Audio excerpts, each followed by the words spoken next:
كده بقى خلاص هنحط بقى على الكبده معايا اهي. شايفه عامله ازاي.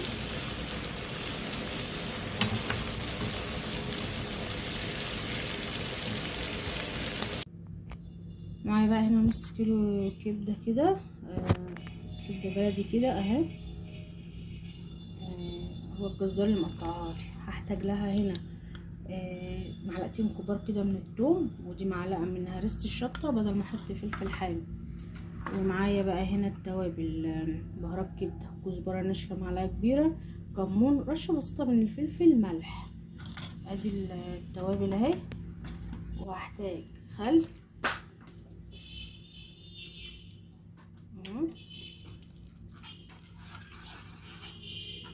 وليمون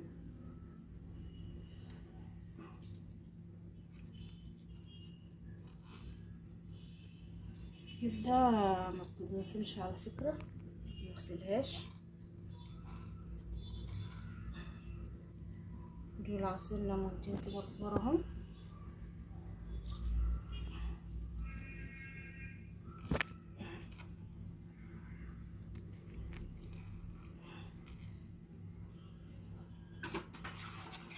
يبقى بالمنظر ده كده.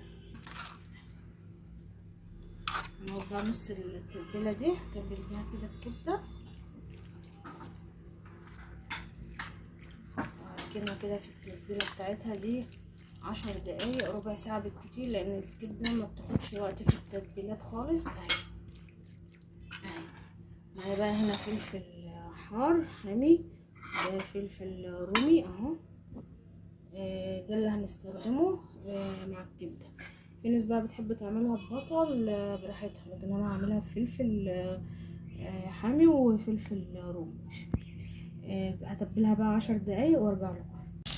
هنا بقى طاسه كده حاطه فيها فص كده من الدهنه بتاعت الكبده، ومكعبين من الزبده، وشويه حلوين كده من الزيت اهي. كده بقى الكبده معايا اهي.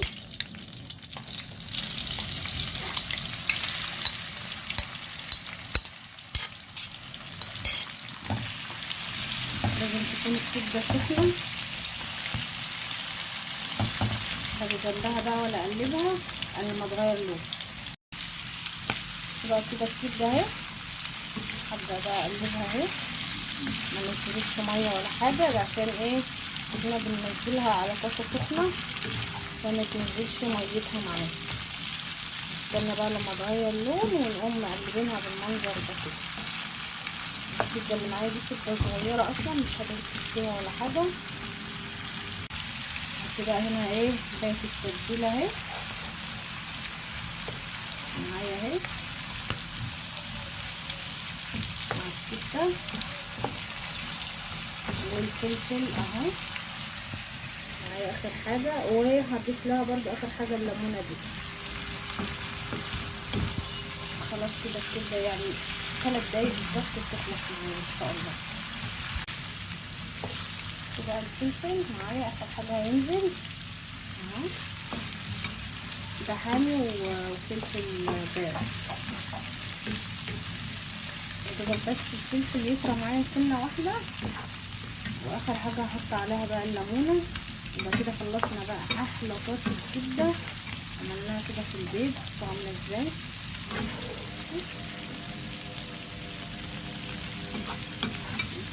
ان شاء الله، عامله ازاي.